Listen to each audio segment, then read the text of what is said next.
1st, 40 days until the biggest art buying quarter of the year, October, November, December. In there, you have a fall sale, potentially a Halloween sale, depending on what your art looks like. And then more importantly, you have Black Friday, Cyber Monday, and the run up to Christmas. More art will be sold in the fourth quarter, usually, than the other 3 quarters combined. And there's a bunch of artists that understand this, and every year they do everything they can to take advantage of it. And then there's a bunch of artists that don't. And I want you guys leaving this call today saying, not only am I going to be one of the ones that does take advantage of it, I'm going to start working towards doing so now. But enough of my yapping. Let's start by opening it up to Q&A. How does that work? If you are one of the brave ones, okay, that has your camera on, I appreciate you. All you have to do is raise your hand if you have a question, and I'll be like, okay, they have a question. All right, I'll get them, right? For everyone else, at the bottom of your Zoom window, you can see there's this little like smiley face thing, and it says reactions. And if you click the little smiley face reactions thing, that lets you raise your hand digitally speaking. There's like a raise hand button. And then that lets me know, hey, this person's got a question. Could you unmute me and get me going? So that's what I would say. And I'll talk about I see your hand, Rick. I'll talk about the show and Thera guide too in just a second. So, okay, I got to hide myself here. I forgot about this. Oh, and by the way, don't worry. And Rick, don't worry, I see your hand. If you don't want to turn your camera on, you don't have to turn your camera on, okay? I hate being on video. I despise it. I loathe it. But it's my job. So if you want to ask just via audio, that's totally all good. So don't worry about that at all. Okay, Phyllis, we'll start with you. Go ahead, Phyllis. Hi. So I already have a website, and you design websites. Can you work with what I've got? Because I've put a lot of energy into it. I know, and it's going to be very, very difficult, Phyllis, to come to terms with the fact that you have to ditch it. You have to ditch it because it's not doing anything for you. You wouldn't be on this call, right? The one thing that I always say is RE, the website question. And number one, I should say, we build the entire website for you. You don't even build it. So we changed that in like the last month. We build the entire thing for you. So you're not even building a new website. But unless your old website is something you've been at for a long time, or if you have like other aspects of your business, it's not doing anything for you. It's not helping you grow your business. It's not set up to sell art. It's not set up to capture leads. It's not set up to make it easy to run a sell.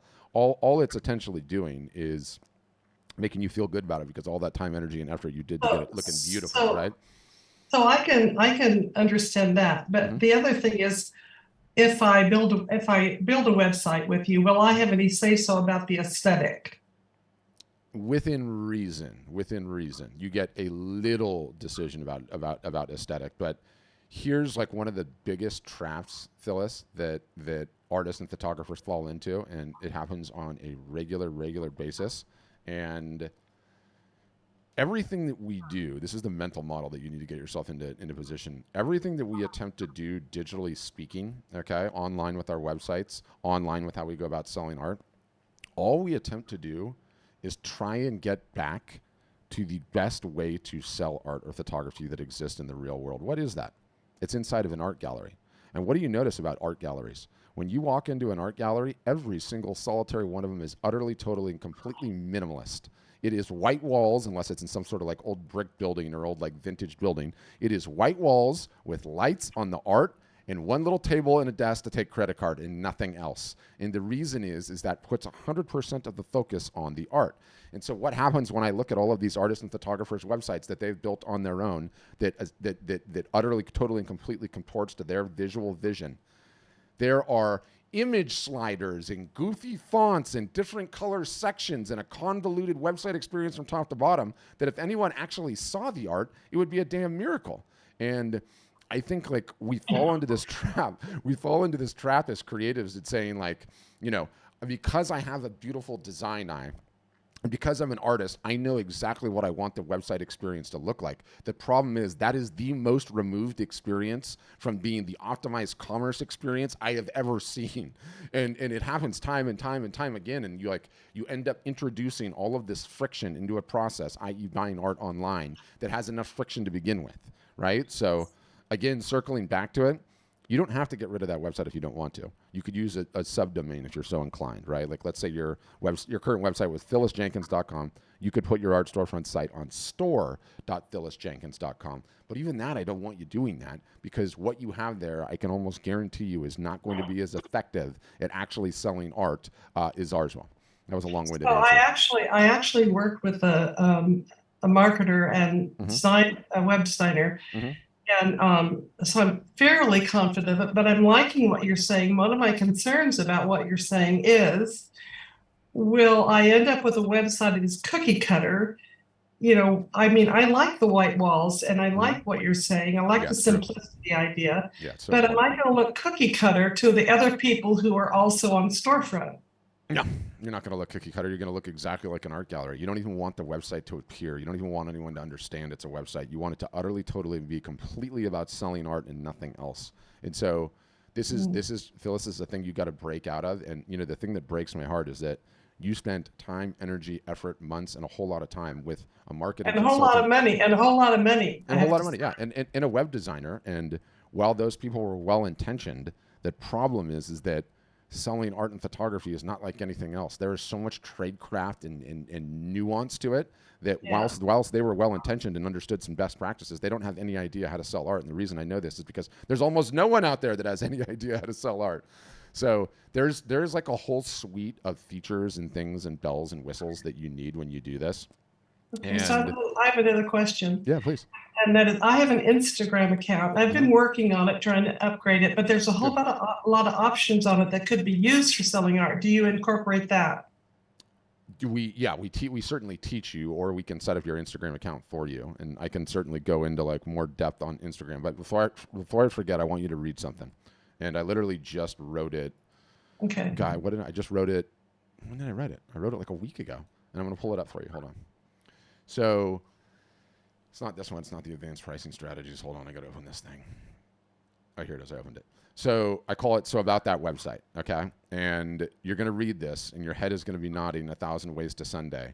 And you're going to realize that all the things that you've been asking your website to do are the wrong things. And it's as a result of you asking your website to do the wrong things, the business is not growing, and all of the reasons are contained within that post. So I really want you to read that. It'll get you on a good path. In terms of Instagram, well, let me take some of the other questions, and if you stay on, Phyllis, I want you to raise your hand again, and then I want to do like a deep dive on it. Sure. Thank you. Yeah. So I'm just going to leave your hand unraised, but I'm going to mute you, and then I'll come back. But I want to rant on that for sure because I'm fired up about Instagram these days. Okay, next up is Carol, then I'll go Rick, then I'll go Deetra, then I'll go John. Okay, and then we'll come back to Phyllis. Go ahead, Carol. You need to unmute, Carol. I'll let you know when you get it. Click the mic icon, bottom left hand corner. Gotcha. I have been trying to do an online an online sale, and I have 2 weeks worth of promotions already created, ready to go. But I am confused how you streamed all of those things at once. I mean, I understand that Instagram's on my phone. I get that.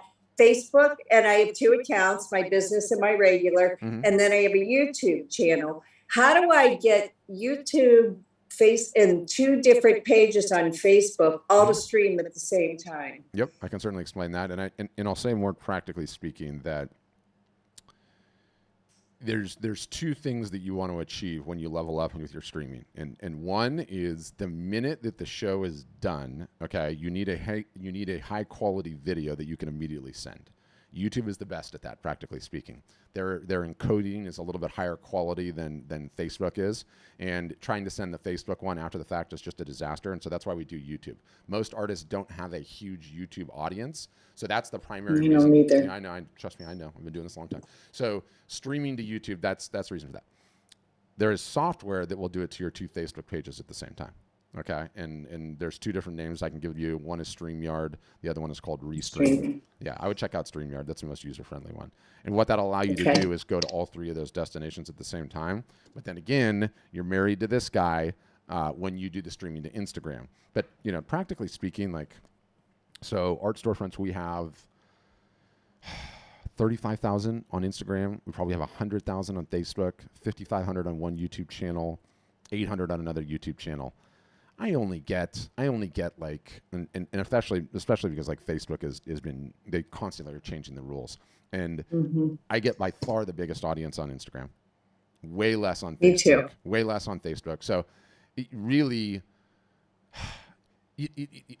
for me, because I literally do this every day and I've done it so many thousands of times, because it's so easy for me to do this, and because I have all the software and everything else, I feel like I get like the little additional ROI out of doing the effort. Okay, out of doing that. And then the other one is now it leaves videos there in all three places. Because once the stream's done, the videos are living on the YouTube page, they're living on the Facebook page, they're living on the Facebook page, they're living on the Instagram account, right? So you get like a little bit of benefit after the fact as well. But it's not the be-all, end-all. The be-all, end-all, in my opinion, is if your like best audience is on Instagram, is rock Instagram. And then the other is like get it to YouTube, because then you have that video to email everyone after the fact. And that's critically important. And then, you know, you're not having to upload after the fact and download and this and that and waiting. It's like, no, that thing's done in coding in like 2 minutes, and then boom, it can go right in an email ready to go. So that's sort of the secret sauce of it. Great. Thank you. Yeah, my pleasure. And I love that you're doing that. And have you run a live art show yet or no? I'm sorry, say that again. Have you run a live art show yet? No, I was supposed to do it in June. I put it off till July. Now August is over. And it's funny because I mean, I'm 65. I hate being on camera. You know, you get that. Hate it. But I have taught myself in the last year to do this. And it's not the camera part, it's all the technology. And I feel like I need another person here that watches comments so I know when something's sold. And, you know, it's all the moving parts that scares me. And I keep putting it off. I put it off for 3 months. Yes. So what I'm also going to send you is, I'm going to send this to everybody. So let me just show you on this page.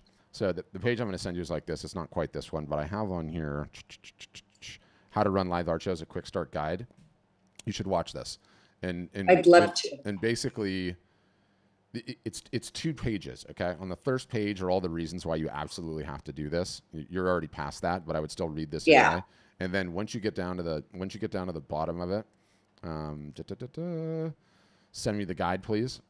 And in here, I walk you through the whole thing tactically about some of the things you probably haven't thought through, which is the equipment you need, inventory and pricing, how to get paid, where to stream the show, the actual show, how to announce the show, what to do after, and then there's some bonus stuff at the bottom. So I would check that out, and other than that, I would not overthink it, and I would just get one in the water, because I mean, I've done literally thousands of these. I have done thousands of these, and I still don't feel like I have it all mastered. The only thing that happens is your heart rate stops going up, and the tech things happen, and you're like, whatever. They happen to all of us. Yeah. Got it. That's what I would find. Okay. Thank you. Thanks, girl. Okay, Rick, go ahead.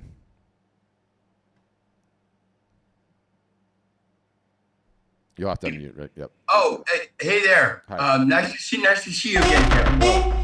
Sorry, I don't know why. And I'm the perfect guy to follow Carol, because I have been doing tons of Instagram reels. Yep. And Carol, I'm 72. I feel like 40. And I was a little, Rick, you look older, but I got over that quickly. Okay. Good for you. So just do them.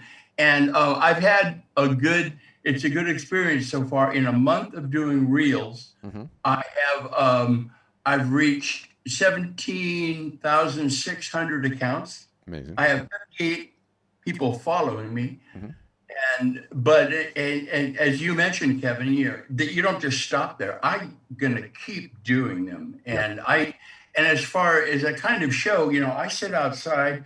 I've got some paintings. I talk about them, what I'm doing, and so on and so forth. And I even got one response.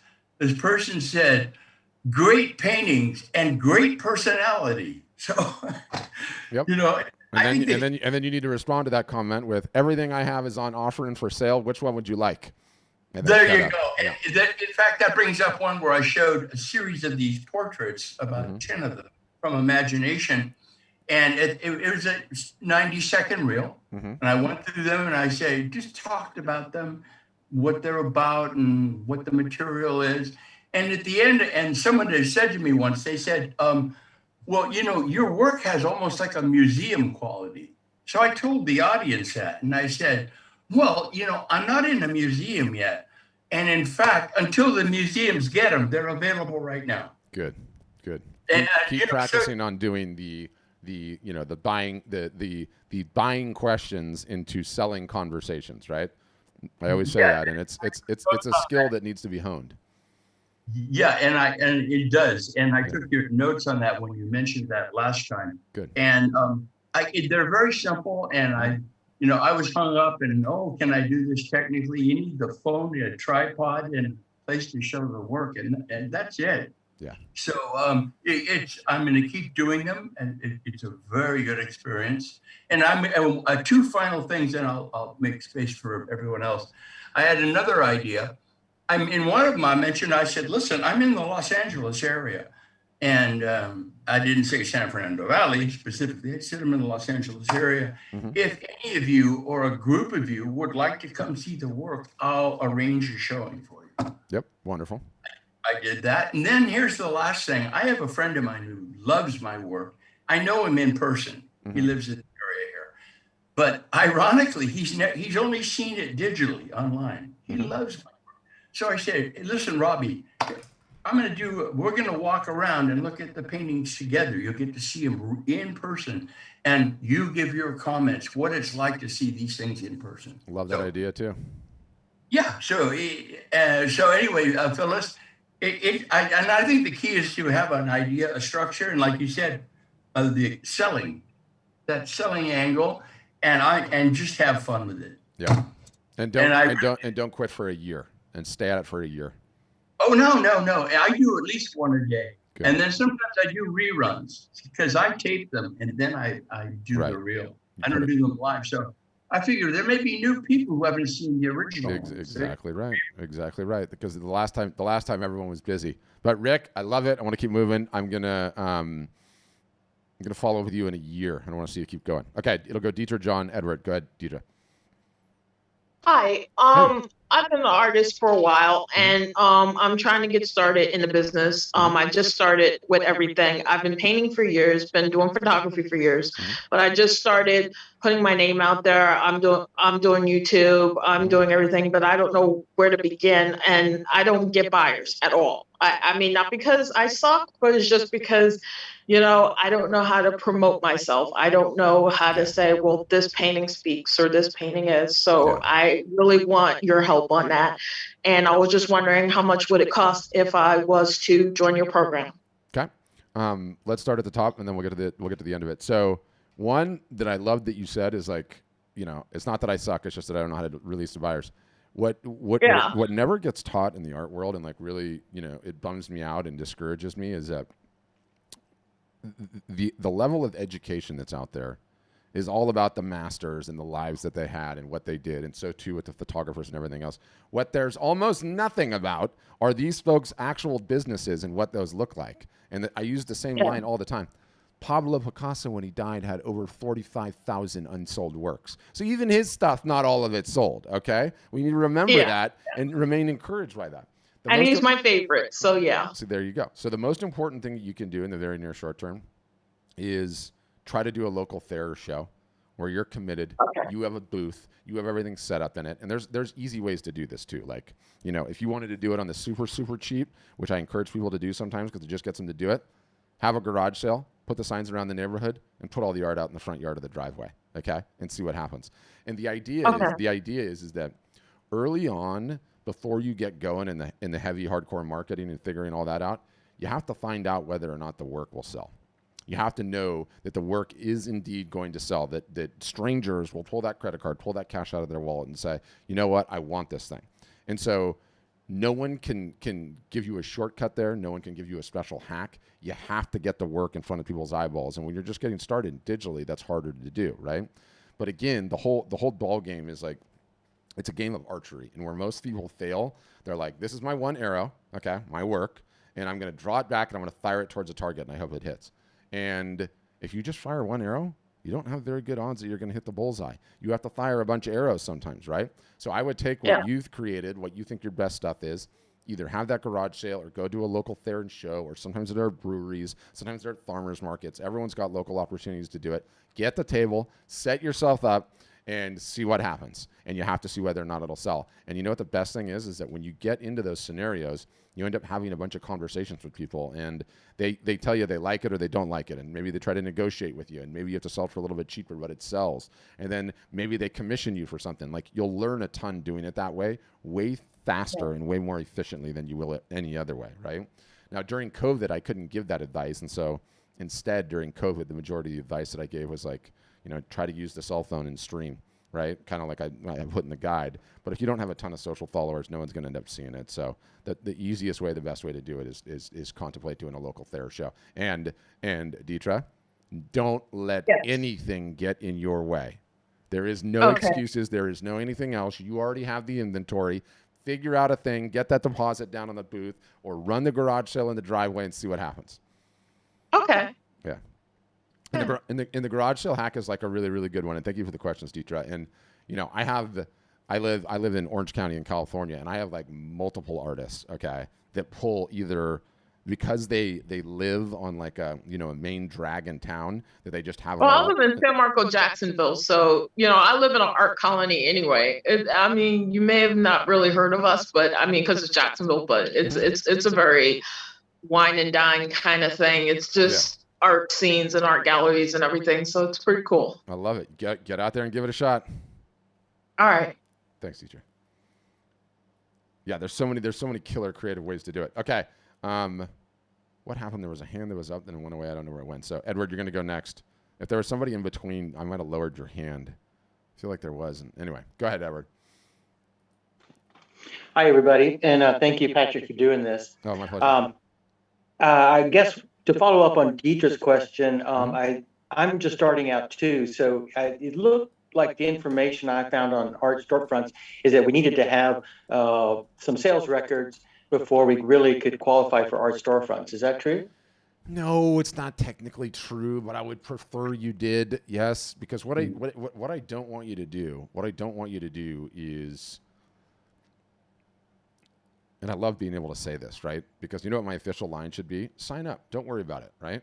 But what I don't want to have happen, is you sign up and you get angry because you've gone through all this work of building this whole entire thing, and you're struggling because you don't know whether or not the work will sell, right?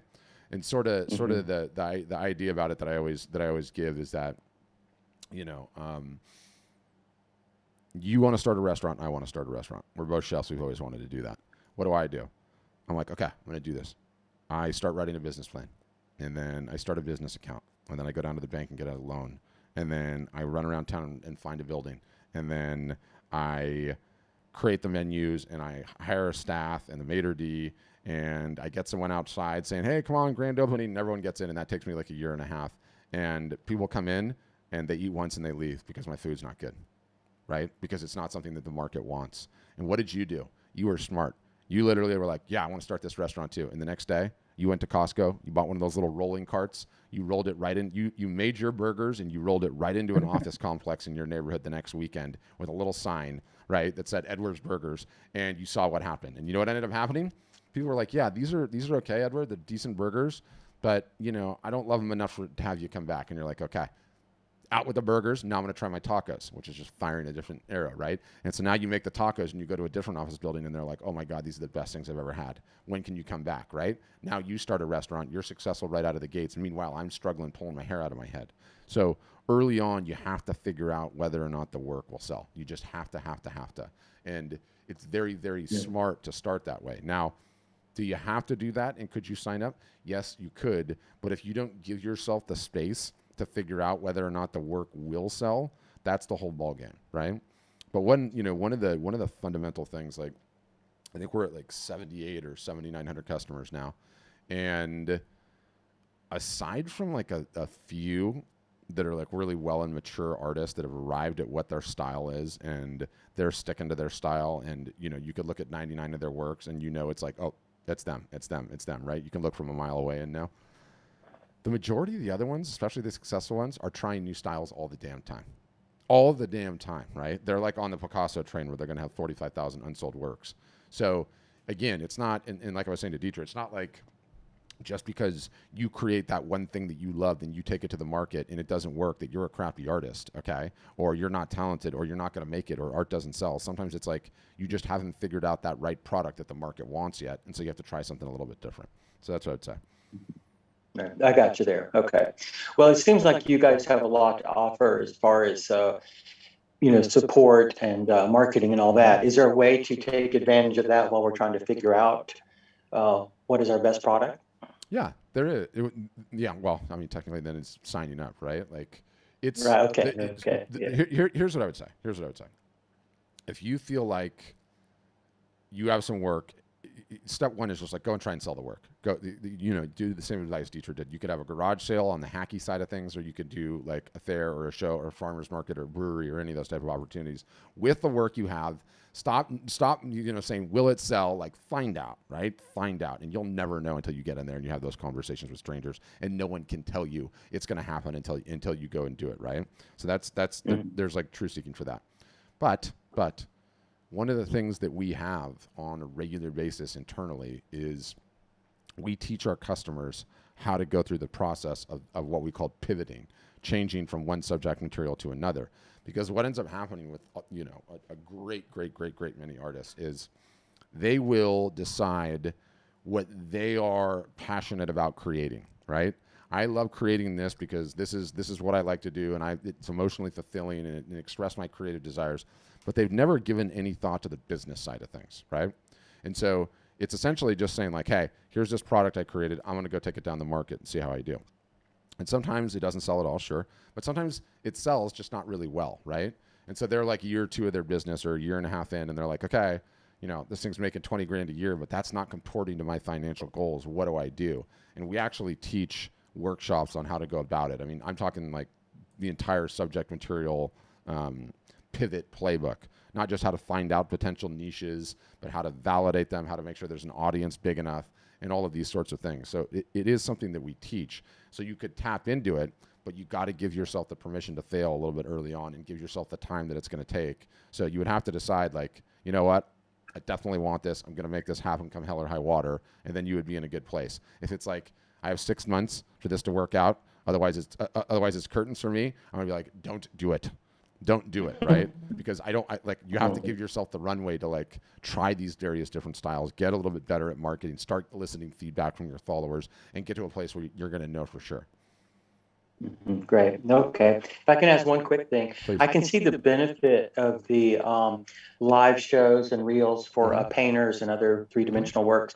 Mine is photography. Has that been successful with photography as well? Oh, 100%. Makes zero difference. The only difference is that you do not sell JPEGs, okay? Repeat after me. You do not sell JPEGs, right? And it's like so many photographers are like, you just take a look at my work here. Look at it digitally. It's like if I asked you, this is the little analogy that I use all the time, which is like if I asked you, Edward, to sell knives door to door for me, when you knocked on those doors, what would you have in your hands? Hopefully some knives. Hopefully some knives, because if you were selling those knives from a catalog, you'd have to be a pretty damn good salesman, Yeah, so right. Get the work printed out. Okay. Okay. You're not selling JPEGs. You're selling the real thing. You can hold it up. You can show it off. You can merchandise it, right? Okay. Gotcha. Okay. Thank you so much. Really appreciate this. Good work. Yeah. Thanks. Thanks, everyone. My pleasure. And John, it was you, by the way. I lowered your hand accidentally, and I got happy on the trigger finger. So you're up next, and then Moses, it'll go to you, and then we'll cycle back to Phyllis. Go ahead, John. Thank you, Patrick, so much. And no worries about the view. That's fine. I'm actually enjoying the questions and the comments. And thank you for taking my question too, by the way. My pleasure. I wanted to peel back the onion a little bit more about what you shared earlier about the business model. As you know, as all of us know on this Zoom call, we are going through trying times with our economy right now. There's no mistake. I know we had our inflation sucks promotion going on. We had a lot of different things to kind of deal with the fears that people have with parting with their money during trying times, whether we want to call it a recession, whatever we call it or not, but definitely in trying times. Now, I know myself and probably most of the artists on this call, when we make sales, we're connecting with our buyers on an emotional level. They have some emotional feeling that's making them want to buy our art. Yes. So I'd like to hear your comments a little bit more about the business model as it pertains to how we can leverage that emotional side and tap into that emotional side a little bit more to supersede the fears that people have with making a purchase. Yeah, Does that make sense? Yeah, the fears are unfounded. You know, how many businesses survived recession after recession after recession? You know, not all stores close. Wall art, thankfully, it does get purchased. It gets purchased, obviously, significantly less frequently, but you would be surprised. There's a lot of people that have to move and relocate and everything else. And so it's important to understand that while there's some price sensitivity issues, there are ways to address that. Namely, you have more sales, okay, because nobody wants to pay full price for anything, especially in tough financial times. And oftentimes, whether or not you get the sale or not is whether or not you've convinced the human being on the other end psychologically that they're not paying retail, that they're getting an incredible deal. Very important that. Very important to understand, too, that it doesn't matter what the economic downturn, art always sells. And so the point of it, I think the important mental model is don't ever let you find yourself using that as a crutch, because it's bullshit. It's total bullshit, and it's self-defeating. And I don't even want you to like let it enter into your head. Like, the long and the short of it, yes, price sensitivity does become a thing, but the art still sells. And so you just have to understand those games. In terms of the emotional connection, nothing changes there. It's about you and the storytelling you're doing on the work, and you sharing a little bit of who you are, what makes you tick, and some of the other things that like you, and doing it consistently. That's the ball game, right? Because we're selling ourselves just as much as we're selling 100%, our art. 100%. Right. Yeah. And it doesn't matter who you are, what part of this country you're from, small town, big town, scared on camera, not scared on camera. Believe it or not, we all have tribes, right? And we all have people that are interested in the various little different peccadillos and interesting niches and weird things that we're all into. And by the way, everyone's a little bit weird and different. So you get over that, and you go for it, and you realize that there is a tribe for you. You just have to market consistently, and that's the one thing no one wants to do, and I get that.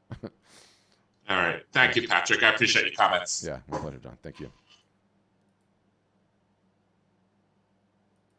Okay, Moses, go ahead. And you'll need to unmute, Moses, if you are still there. Okay. Gotcha. Hello? Yep, gotcha. Go ahead. Hey, Nick. Quick question. My phone is like on 1%, but I just really wanted to get this quick question in before I go. Mm-hmm. Yeah. So what I do is I sell art, and I sell a fairly amount of art, actually. But the only real amount of art that I sell was like portraits. So would that count under the umbrella of me like selling art, or is like I need to go into another niche? Because I've started in 2020, but like 2020 until now, and I sold a fairly good amount, as well as participating in an art exhibition, and I got like one sold. So I'm trying to figure out if that's the niche that I should go with, or I should still spread my wings and figure out what else to do. Because I always would hear, like, every time I go on the webinar with you guys, you'd say about the Pablo Picasso. So I was wondering if I should, spread my wings in that division, or, still keep it at that niche. It's a really, really good question, Moses, because what you find is that when you're on the portrait side of it, and I get this from everyone that's like drawing actual portraits, like ones at like the fair, or ones at like sporting events, or one at like, any type of like gathering where there's a bunch of people and somebody does the portraits quick, or whether we're talking about people that do portraits of pets, right? Which is a huge market, like really, really popular. It can be a good business. It can be a lucrative business, but it's a difficult business because you're essentially trading dollars for hours, right? There's only so many of these things that you can make in a day. You're oftentimes going to get burnt out on them. So your only options for growing the business really significantly, because the point I'm making too is that portraits don't get reproduced. They just don't, right? And like, unless you're one of the old masters and it's somebody famous, but the majority of the things that you create, no one's going to order multiple prints of those. So you just have the one revenue. Yeah, you just have the one revenue opportunity. And yeah, go ahead. Unless you can get someone that can help you create those things, help you do like 90% of the work and you do 10% of the work, like it's always just going to be these one-off sales. And it's, a perfect example is that we had this gal that was on our site, and she was doing so great. I mean, she was crushing it, right? And she was doing pet portraits. My name is Patrick Moses. Patrick. Sorry. I'm so sorry. Patrick. Yeah. All right. No need to interject, right? But because my phone is like so low, you're gonna die. like the battery's on 1%. Can we schedule a call later on today if you're available? Yeah, I won't be around later today, but come back to another one of these and just raise your hand first, and let's get into it because I have some advice for you. All right, thanks so much, Patrick. You're clarifying so many things for me. I'm gonna hop in. Will you be on this call, I guess, on Friday? I will. Okay, great. All right, great. I'll keep this question in mind, and I'll get up on the webinar, and then I'll ask this question again so we can go with that. Thank you so much. I appreciate it. Thanks, Moses. Okay, I'm going to circle back to Phyllis here. Phyllis, are you still there? I am. I just had to unmute. Okay, this is going to be loud for a second, and there's nothing I can do to stop. I can do something. Hold on, because I noticed I had it on a reload. Okay, so here we go. Now we're set.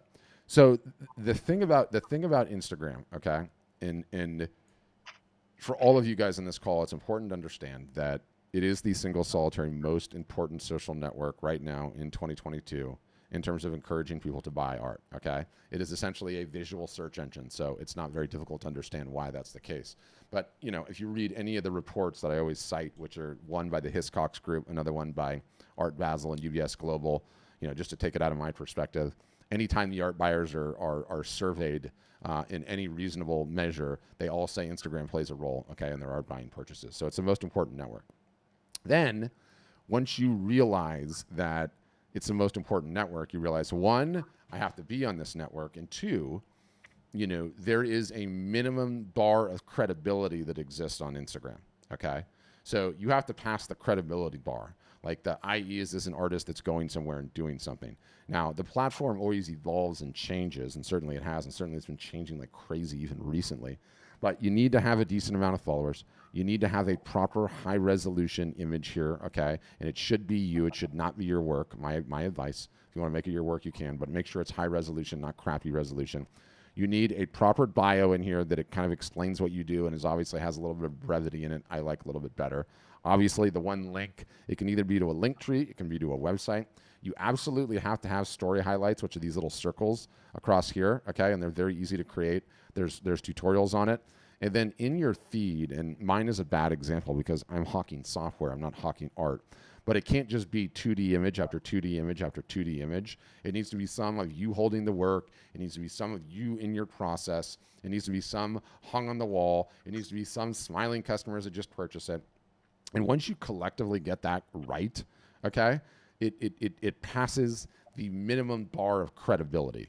And the idea is that if I somehow get sucked into your world, Phyllis, however it happens, I'm going to go check Instagram, okay? And what's important is I can't show up at your Instagram profile and it looks like you're not serious. You're either not out there creating, you have 0 followers on Instagram, you don't have a properly set up portfolio, and it's kind of like, when we go to Amazon and we read the reviews on a product, like you don't have to read all of them, but if we look at that and the reviews are crappy and it looks crappy, we're bouncing. We're out, right? We're done. Right. So there's a minimum credibility bar on Instagram, and that's the first thing to understand. And so, again, high quality profile image, just don't overthink the followers, but don't have 2 followers, okay? Try to get up there to like 500, 1,000, 250. That's a great thing to do. Have your story highlights, and then have that different makeup of posts. Once you have that, and you could adjust a taste what the right follower count is, you've passed the minimum credibility bar, okay? So that's number one, and we teach that all the time, and never underestimate how important that is. And again, the way to think about it is it's no different than, if you go to Amazon and there's no damn reviews on the product, you're not going to buy it. If you go to Amazon and there's a bunch of negative reviews on the product, you're not going to buy it. And someone's going to make a snap judgment in 2 seconds, and I don't want you losing those sales. I don't want anyone else losing that sales. Once you get past that, then I need to give you another analogy because this is important, okay? And most people don't understand this. Is, when you go into a house party and people sort of just gravitate towards different rooms of the party, and sometimes they'll never leave those rooms the whole entire night. That's the way to think about Instagram, okay? There are certain people that only hang out in certain parts of the social media platform and nowhere else. They don't go anywhere else, and that's just their way of browsing and consuming Instagram. And it's like somewhat of an even distribution, sometimes based on age, sometimes based on preference. And so you get some people that will scroll through their feed and still look through their feed. Now, in the feed itself, okay, and you can see I'm kind of scrolling through, right? There's all kinds of different posts. There's videos. There's the regular old-fashioned Instagram, image posts. There's carousels. Let's see if I can find a carousel. I haven't seen one. There's one. There's the carousels where you can scroll through multiple different ones. But that's the feed, okay? That is one social network within this social network. The second are the stories. And there's certain people, the only thing that they do on Instagram is they come in here and they look at the stories. And they scroll through the stories and they go through one after another after another. And this is the social network to them. They don't go anywhere else. They don't even look in the feed. They come in here to just see Instagram stories. That's what entertains them. That's what they like. And then they get out. And now with this newest edition of Reels, there's a lot of people that just consume the Reels all day. And Reels is sort of turning into television. And once people start getting hooked and addicted on this, like, I'm not kidding, like all the stats show, that people are watching less and less television, and they're getting on the couch, and instead of being entertained by the boob tube, they're watching this, right? And they're just scrolling along on this, and that's what they're looking at. I mean, how cool did that place look? Yeah. I don't want to be there right now. That looks awesome. A little deck on the lake. Anyway, that feels very summery to me. So once you understand that, and you start with the minimum credibility thing and get that sorted, then you work up to being able to have posts in all of the places that matter. That's when you're really starting to win. So yes, we do help with some of that stuff. We do teach you how to do some of that stuff, but what I've just taught you is very important, high level, and most people don't get that. Great. Yeah, that helps a lot, actually. I do have minimum credibility. I mean, I have 1,300 or so followers. Yeah, wonderful. But what I notice is that it sort of hovers, it'll go 1389. I don't even look at it. It doesn't even matter. It's utterly, totally, and completely irrelevant. Okay. Everything always changes all the time too. They're always changing the rules and changing the algorithm. That doesn't matter. You just have to be completely contrarian about it and say, like, this is the most important social network that has the most potential art buyers on it. I have to have a presence there as a result of that. And you just start giving it content to the best of your ability, continuing to grow your followers and keep your head down and not worry about it. I mean, I usually tell the majority of my customers, like, I don't even want you looking at your stats year one, because then you're just going to look at your stats and you're going to talk about how many views you got, and all of that is nonsense, right? Even the follower count to a certain extent is nonsense. Early on, you just have to figure out how you can spin yourself up into a content machine, and that's not easy for most of us. It takes some time to learn how to do that, right? So what is your take on Pinterest? I have not seen a single solitary artist make a dime from Pinterest. I Really? have not seen a single solitary visit come directly from Pinterest to one of my customers' websites and purchase. If you like Pinterest, make boards for yourself, use it as a hobby. Do not waste even 1 second attempting to sell art there. Okay. Worthless. Well, I've heard that TikTok is overtaking Instagram, but that probably isn't for the art market, right? Yeah, I'm sure one day it might be or it might not be, but it doesn't matter. It's not the highest leverage place to sell art right now, and it's also a platform that skews significantly younger. Maybe that changes, maybe it doesn't. Everything's always in flux in social media land, but right now the only thing you need to worry about is maxing out the platform that is the highest value one. That's Instagram, and secondarily it's Facebook. So that's what we're teaching. So I have a Facebook business account. Good. And I linked it to my personal account because I've got a lot of art followers on my personal account, and I didn't bother to try to choose one. I just left it the way it is because it goes back and forth. Mm-hmm.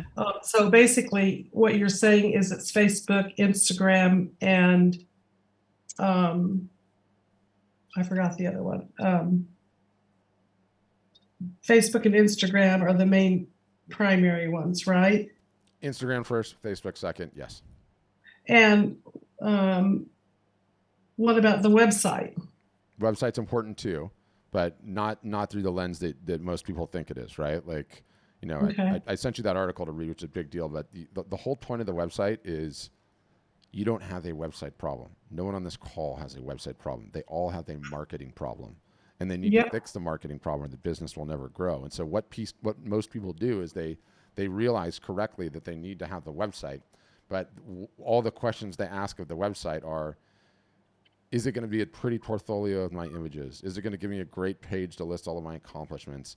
Is it going to allow for people to contact me but not show my work with prices and not have the ability to buy it on their own? Is it going to comport to the design aesthetic I have? And all of those are decent questions, but they're the wrong questions because they're not solving your problem. What a Yeah. website needs to do is, number one, mimic the art gallery buying experience. Number two, make it extremely easy for you to list a range of pricing. Make it extremely easy for you to set markups. Make it extremely easy for you to run sales and facilitate commerce. Coupon codes per media type, easy to turn on, easy to turn off.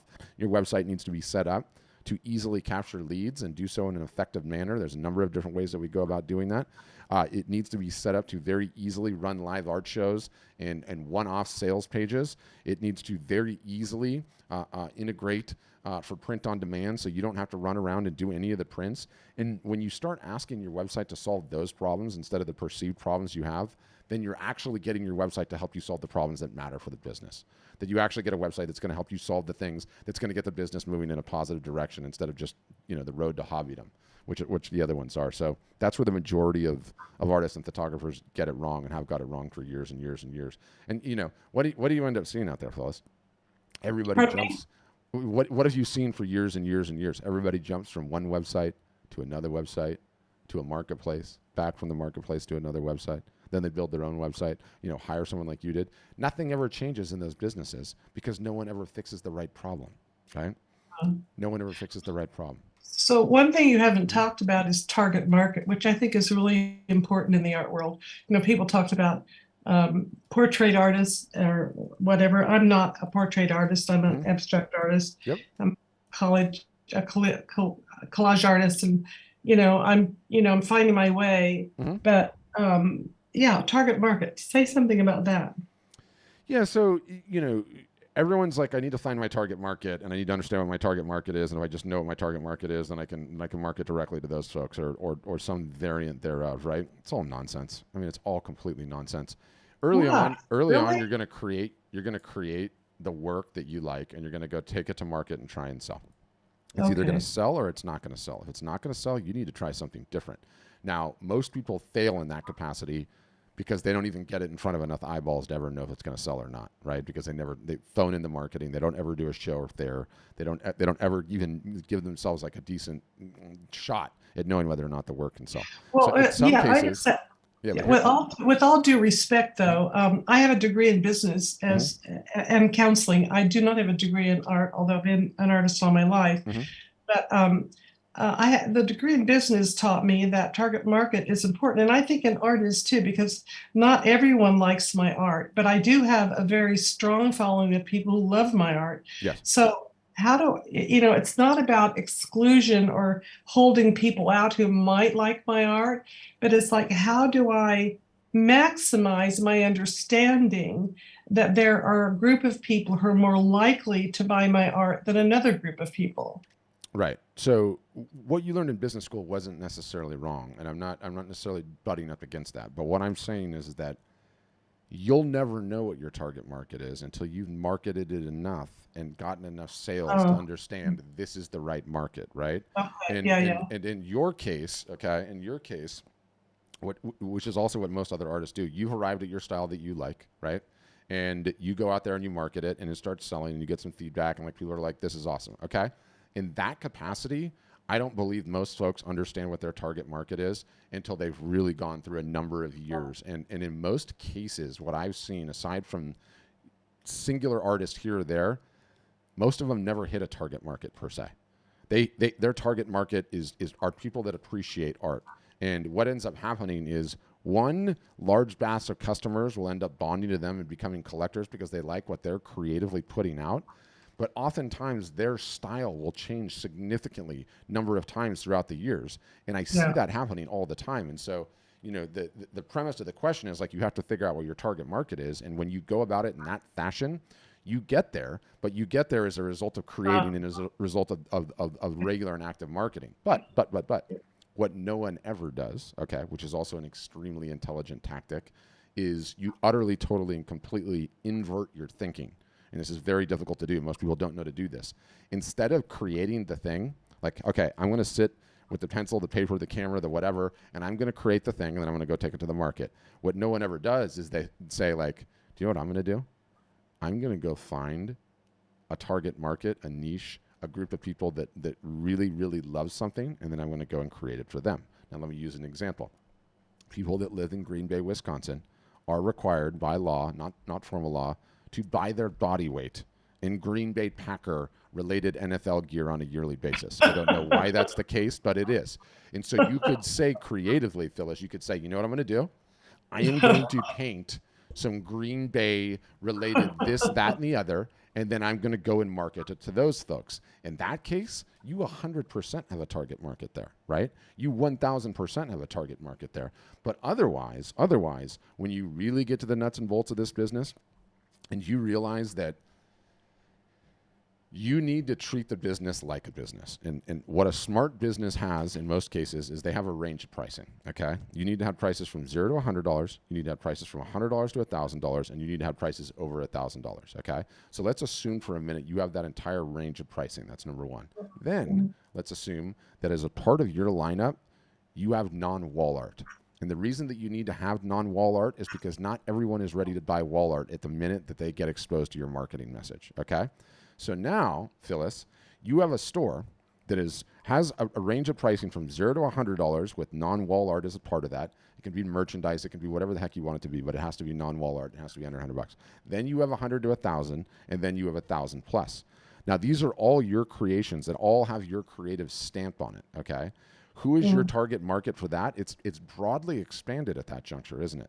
Now you've got something potentially for everyone that likes your creative talent. It could be they like the sound of your voice, Phyllis. It could be they like the fact that you have the same kind of dog that they do, right? There's like so many different ways to contemplate it. And so, you know, when I hear this you know, target market thing, like I freak out. And I think what I've come to learn over the course of doing this for, you know, so many years now is that so much of the advice, the conventional wisdom and the advice that we get, like, you know, from our peers and from our friends who are successful in other aspects of business just does not apply to this business because this business is so just unique and nuanced. And there's so many different ways to do it. I want to add something to that. Sorry for interrupting please, you. Go ahead. But it just occurred to me, and thank you for that. Thank you so much for that comment, because what occurred to me was if I put myself in a box to meet some expectation of a target market, it kills my creativity. And that's why it cannot work. And then thank you so much for that, because the part of my brain that's trained for business, you know, segued off into this box. And I really appreciate what you just said. Yeah, but the business degree will suit you well because most creatives are utterly, totally, and completely lacking in that department. You know, I don't know if you believe whoever made you, right? You have to be careful in today's day and age, but I believe in God. I believe the concentric circles that is like the artist created brain and is like the business and marketing brain barely overlap. Just a little bit, in my experience anyway. But yeah. Thank you for that. I really appreciate it. Yeah. So all good questions. So we can totally help you, Phyllis, but you're not going to like it, but you have to jettison that website. It's not helping you. I know. Well, I have to think on that one, but you know, I do want to talk to somebody and figure it out and figure if I can afford it, because I might have to drop some other support systems I have because I might not need them. So it's complicated, but I'm really appreciating this conversation. For sure. That's the fun thing that I got to do about these sessions is like, it's not my job to sell anyone or not sell anyone. My only job, in my estimation, is like, do these art storefronts people know what the heck they're talking about? That's an important thing to establish on this. But also, too, are you going to leave with like a more clear path about how you actually get there?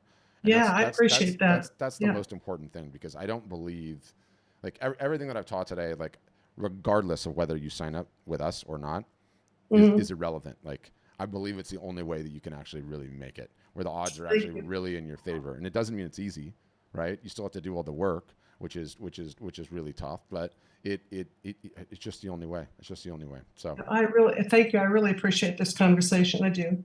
Awesome. Thanks, Phyllis. Thank you. All right. I feel like I've talked myself into circles. KG, I can't tell if you're okay. You were just giving me the thumbs up. Awesome.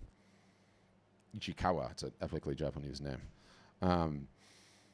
Yeah, I get fired up about these things, but I've also, you know, and I said it in like the intro video, but we have 7,800 customers, and a bunch of them have been with us for like over 5 years, and you know, I've got to see who rises, who falls, like what works out for some businesses, what works out for other businesses, and you know, one of the fundamental things that everyone tries to do is they try to simplify this business. Okay. If you have X number of emails on a list and X number of social media followers and you run X number of sales, what can the business potentially do, right? Or if you just have the right sizes and the right prices, what can the business potentially going to do? And how quick might I earn back my investment? And, what are the best-selling media types? If I know what those are and I include those, like there's so many variables that happen in this business, from the creative side to the personality of the artist or the photographer in question to the subject matter material, all of these various different things, that it makes anyone trying to tell you that there's some sort of magical formula or special marketing technique or tactic or hack, or if you just knew how to do Facebook ads and the special targeting, the business would grow. They are so full of shit, it's mind-boggling, okay? None of that crap works. All is what we're saying as a business is, we know that the best that you can do for an artist, for a photographer, for a creative is stack the deck in many ways as possible. And that's literally teaching you how to market, making sure the technology enables you to do marketing and sales in a more effective manner, and then keeping you working consistently at it for as long as possible. That's it. That's it. There never was a shortcut in this business. There never will be a shortcut in this business. All the ones that you read about and everything else, or top 100 contemporary artists are doing so well in a gallery, those are the same amount of people that are playing professional basketball or professional baseball or professional golf. Okay, the rest of us are golfers. How many do we know that are actually professional golf players, right? Or golf athletes, golf players. Does that sound so weird to me? Golfers. The odds are very mathematically low, like playing and winning the lottery low, to think that you're going to get there trying to go through like the gallery model or, the Christie's model, right? Or the NFT model or any of those. Like all of that is just nonsense. That like the odds are so extremely low that any of that would ever happen. And so once you get that notion out of your head and you realize, okay, I do want this to be a business, and I am willing to work at it, and I do, do not want it to be a hobby. I want it to go from side hustle to full-time job. And you're realistic with how hard that is to do, and the fact that you're going to have to do years worth of work, and you start doing the work, all the stuff that nobody wants to do. That's the greatest path. That's the only path. It's the only path that's ever worked. And everything else that's out there in the market is just doesn't carry the same level of teeth. So that's what I got. That's my story. Stick it to it. What else? Oh, yes. So I'll send you guys a replay to this thing in a bit. It will have whatever you missed, especially for those. I think somebody just joined a minute ago, in which case I'm sorry. You definitely missed it. But I'm going to send you the replay to all of the above. And there'll be all the links in there that you can click on, the this, that's, and the others. Ooh, I said I was going to share something else. Oh, yeah, I knew I was going to share. Hold on. Let me pull this up because somebody was on here and I promised I would do it. So if you go on the blog, this is like a great example of the mega hardcore tactical stuff that we've been putting out recently, and I'm really proud of this thing. And I'm gonna throw it in here. No, not there. I'm gonna throw it here to everyone in the meeting because I don't think it's on the page that I send you after the fact. You guys should click that link, or you just remember the blog. But this is the hardcore tactical guide to shows and theirs, and it is so gnarly and so in depth, and It has more ammo in it, this post, than just about anything that we put out recently in terms of a blog post. It's just really, really, really good. Everything that you need to know about an in-person show or fair from start to finish, soup to nuts. Extremely detailed, great photos, talks about pricing, everything that you need to do. So very important post that. Highly recommend you guys read that. And, I do think occasionally doing a show or a fair, or even doing a couple of years is a great way to supercharge growing an art or photography business. You don't have to do them all the time. Yes, I know they're a pain in the butt, but that's what I'd say. So appreciate you guys all hanging on. Appreciate you asking all of the questions. Hope you enjoyed it. Hope you learned something, and hope to see you either on a future webinar or inside, or come join me on another live broadcast. Side note, I've been putting out some really fun stuff recently where I get all fired up on now I can't hear it, of course. About pricing. Yep. About how to price. So I'll talk about pricing. I'll talk about website stuff, everything else. So if you see me going live on Instagram, you should definitely come check that out, or definitely follow us on Instagram. We're art_storefronts, and even just going to art profile on Instagram, going to the video tab and scrolling through some of these things, I guarantee you there's a ton of stuff that you can learn, and a lot of these are short and sweet. You know, you can look at the view count for the wisdom of which ones are doing best or whatever. But it's a good account to follow. We put out a ton of stuff and some inspirational stuff, and you get to see some other artists that are winning too, which is super fun. So that's what I would say. Appreciate all of you guys. I hope you all have a wonderful week, and hope to see you in the future. All right now.